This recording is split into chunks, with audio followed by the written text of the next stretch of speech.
I'm really excited. Oh, I went back for the next panel, which we've heard from brands, we've heard from agencies, we've heard about AI, we've heard about regulations, and in between all of that and everywhere in between is the whole kind of ad tech industry and many of the different ways that any company can get involved in reducing their emissions and what that journey is. So with that in mind, I'm excited to introduce our next panel, who's going to be moderated by Guy Jones, co-founder of the GoodNet. So why don't you come up? You can sit under your picture if you can.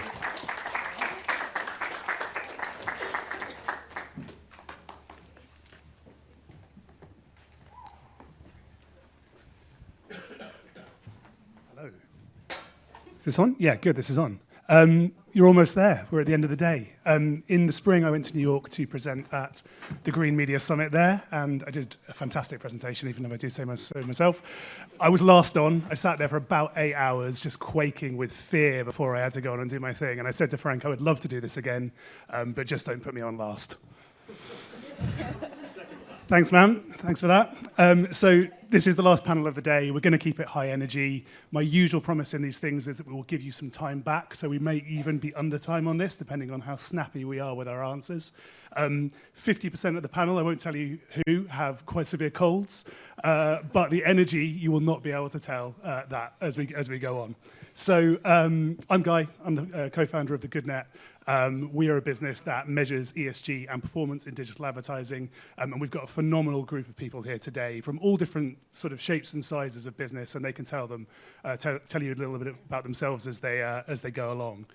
I guess my starting point is this is a group of people who I think almost universally think that our industry needs to change for the better and become more sustainable, but altruism is not enough, and fundamentally whether our industry does change for the better and does become more sustainable will be down to whether or not brands fundamentally want that to happen.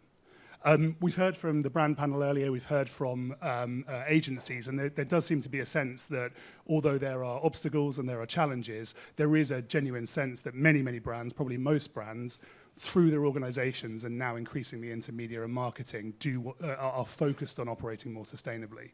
But you guys are out in market, you're talking to people, so I'm really interested to understand, what do you hear when you're talking to brands, and what do you think that says about where we are in this moment? Lea, why don't you kick us off?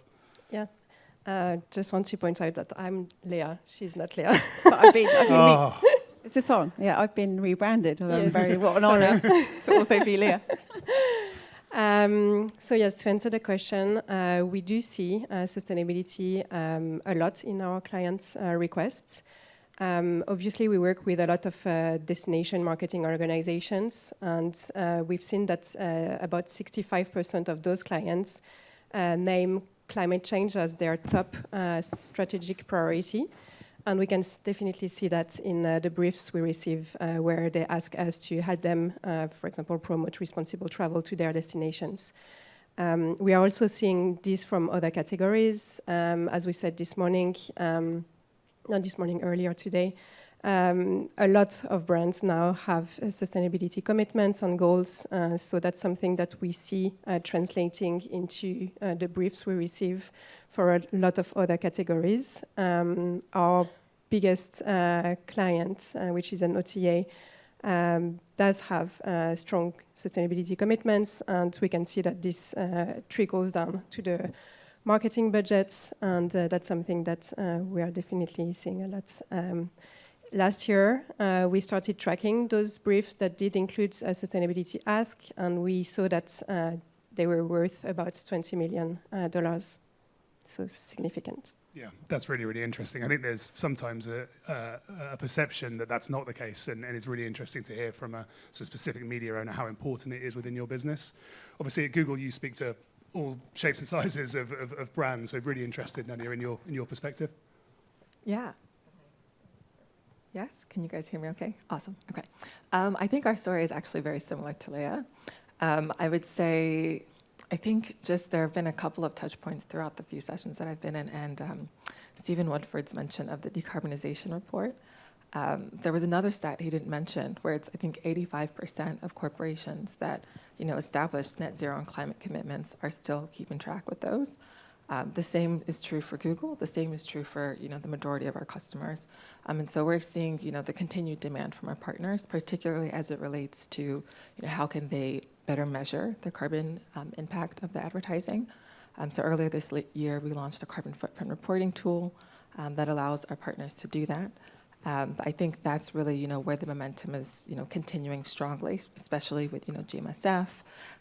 Great to hear about this broader calculator happening across the industry.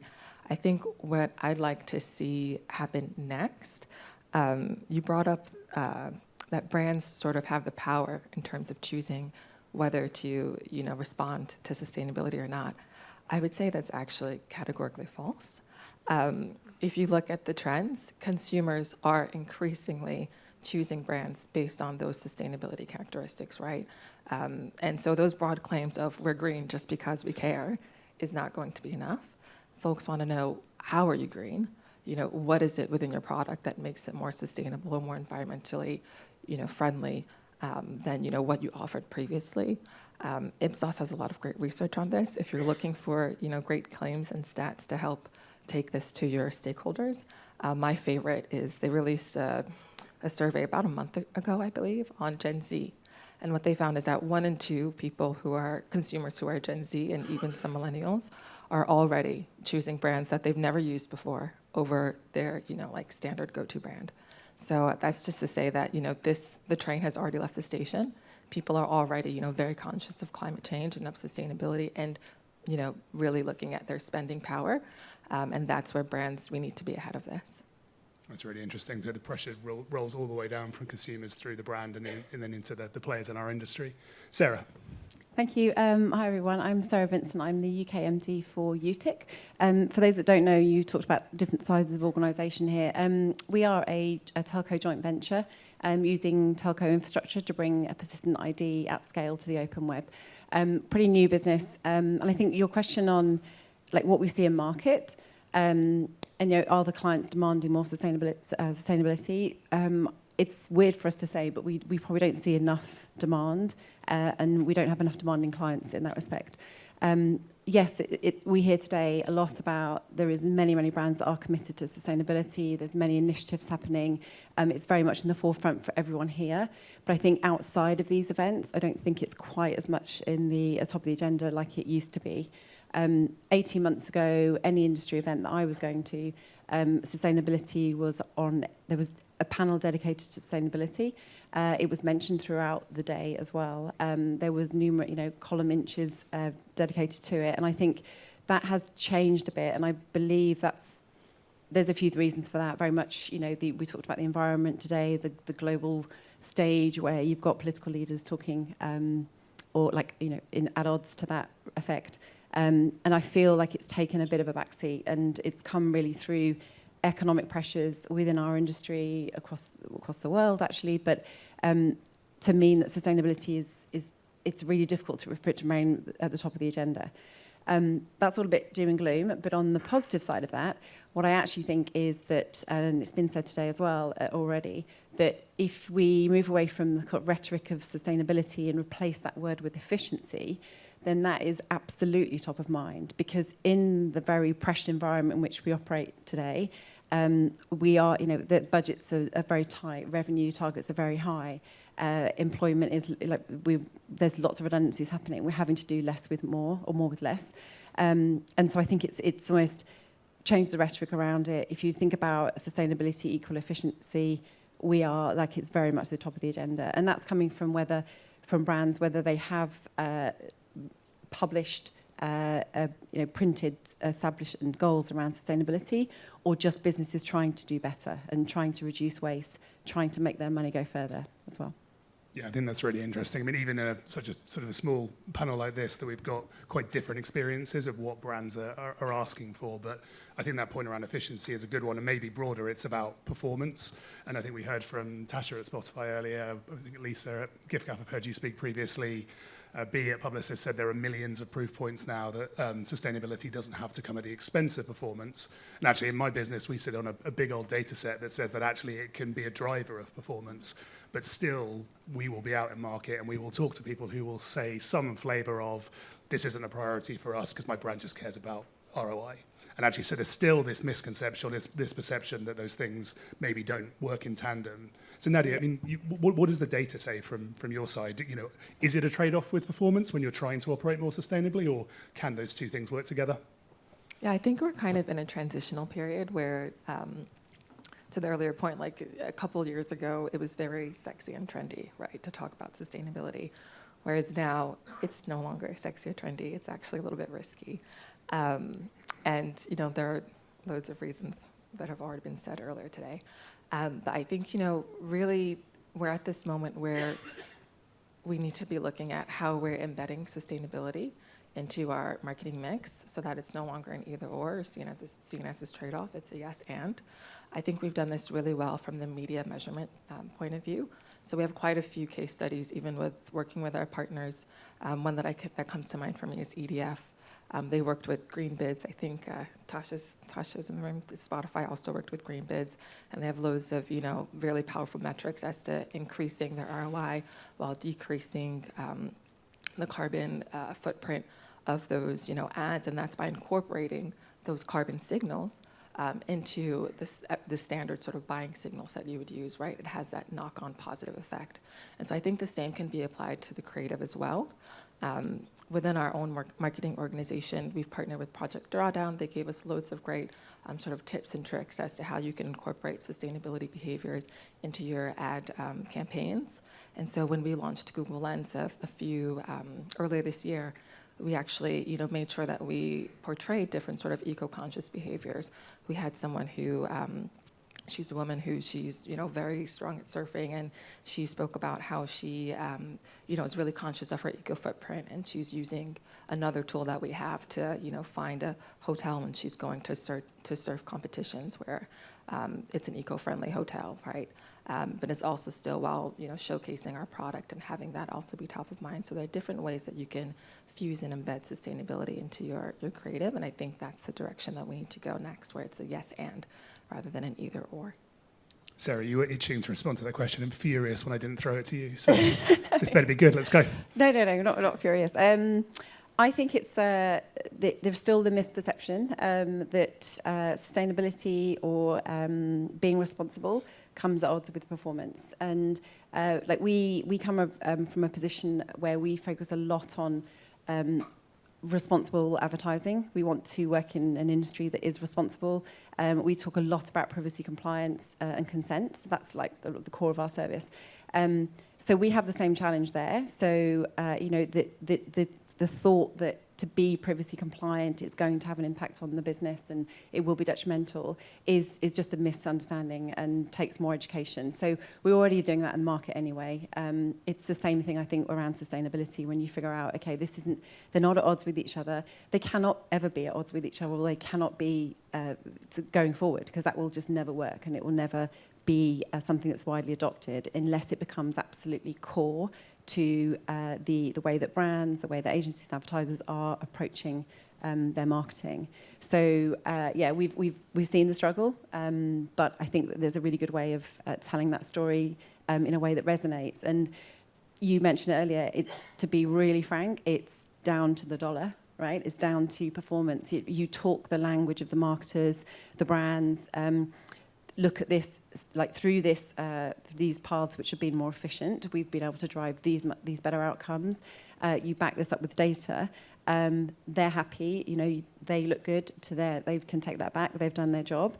And it's almost a secondary, oh, and by the way, because of this efficiency route that you took, you also reduced the carbon impact of this, and therefore you're on your way to sustainability. I think to lead with sustainability is, you know, when it comes down to the core of it, it's like that's nice, but actually it has to be, the money is where it's doing all the talking. Yeah. Lea, so you're obviously trying to make more money as a media owner. You're trying to operate more sustainably. You're also trying to have a fantastic user experience for your end customer. So how do you kind of balance those types of trade-offs? Yes, for us it's very important because we are a user-generated content site. So user experience is really at the top of mind for everyone. But particularly for our engineering team. So when we speak about ad tech, anytime we have to put a new script on the page, there is a lot of scrutiny over this tech.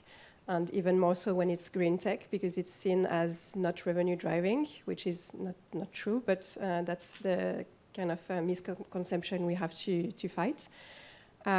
So we have to go through like a lot of engineering reviews, investigations, approvals to put anything up on our sites. But this year we tested green bits, again, which seems to be like the EdTech the most mentioned today. And what we've seen is that there is actually no impact on the page performance, which is really a good sign for our user experience. And at the same time, there is a lot of improvement. For example, in our pre-bid setup, we divided by 2 the average time for our pre-bid response time. So really, really positive on this side. And at the same time, this is a tech that we estimate could save us about 2,000 tons of carbon each year, which is really massive. It's the equivalent of about 5,000 flights from London to New York. I think it's really interesting because you go to these types of events, you look at a lot of the data, and sustainability isn't at odds with revenue. It isn't at odds with performance, and that message just still, for some reason, doesn't land and doesn't resonate all of the time. So the more proof points we can bring, I think, to the table, the better. So maybe in general, it's also that ad tech is not doing a good enough job of educating buyers as to the benefits of the products and solutions that we can bring to the table in this area. So maybe starting with you, Nadia, what could we be doing better in terms of educating and inspiring people to operate a little bit better? Yeah, I think so. There are quite a few green media partners that we've been fortunate enough to work with over the past couple of years, and I would say the way that we've sort of gotten that messaging to land up the chain and get approvals to, work with those folks is by, of course, highlighting sustainability, but also really emphasizing the impact as it relates to efficiency and performance. Because then that really helps to show that we're not only, meeting the demand of clients who are more leaned in and who are more advanced in terms of, they're very strongly committed to their sustainability goals and they're very vocal with us about it. But those folks who maybe are less vocal, maybe are less advanced, they also can benefit. And they'll also be, so happy to see, oh, actually, this helps us from both a performance and competitive lens as well as an environmental lens. So I think just really emphasizing that sustainability is one of many benefits, is almost operating as a co-benefit to alongside performance and efficiency. Yes, so for us at TripAdvisor, we take the approach of really bringing sustainability into every conversation.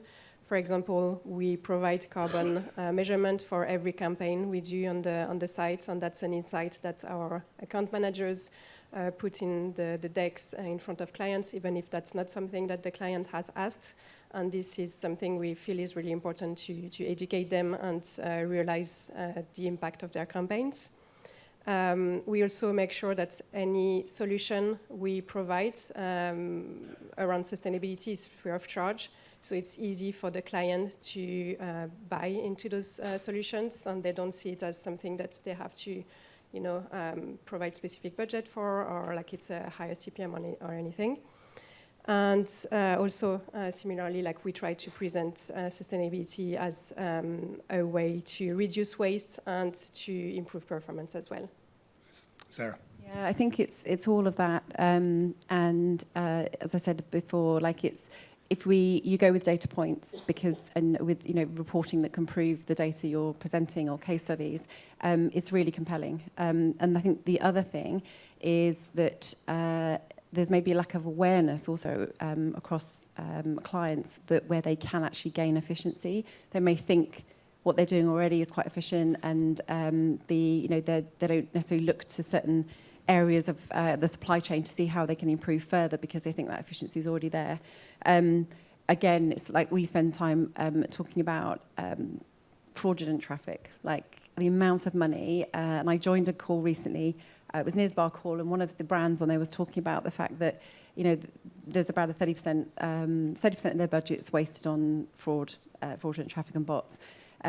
Almost as if that's an acceptable level, and as a big brand you can probably just about deal with that, but smaller brands can't. But that, I mean, 30% is huge, and there are tools out there and solutions that can eradicate that from your spend almost overnight, giving you that saving. And the other piece is around frequency capping, which is something we talk a lot about. That it's probably an unknown that campaigns that run across ad tech are very inaccurately and inefficiently frequency capped. Because it hasn't yet been highlighted about how the tech has moved on to enable this really accurate frequency capping. So from our side, it's obviously that awareness as well of you may not be aware of this, or you may think that that's already kind of the box that you've ticked, but actually innovation and tech has moved on. Are you looking at, have you done an audit of your partners? Are you looking at actually what is your stack should look like now? Thank you, yeah. So we are within the last couple of minutes, and my credibility as a moderator will be shot if we don't finish at least 15 seconds early. So we're going to go for a quick fire last question. You're the last panel of the day. These are the 3 takeaways that everyone will remember. Sorry to people who were speaking 2.5 hours ago. But if you were one thing that you wanted the industry to do differently, or you would urge people to take away from an event like this, what would that be? And let's go reverse order down the line. So Sarah. I guess one takeaway would be to go back with a fresh pair of eyes on your setup, like within, particularly obviously if this is an ad tech panel, but within the ad tech that you work with. Are you working with the right partners? Are they doing what they say they do? Is there another path for better efficiency? If you were going to redo your stack today, what would that actually look like?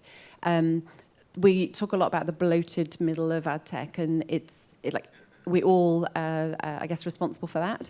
So streamline, you'll naturally become more efficient, naturally become more sustainable.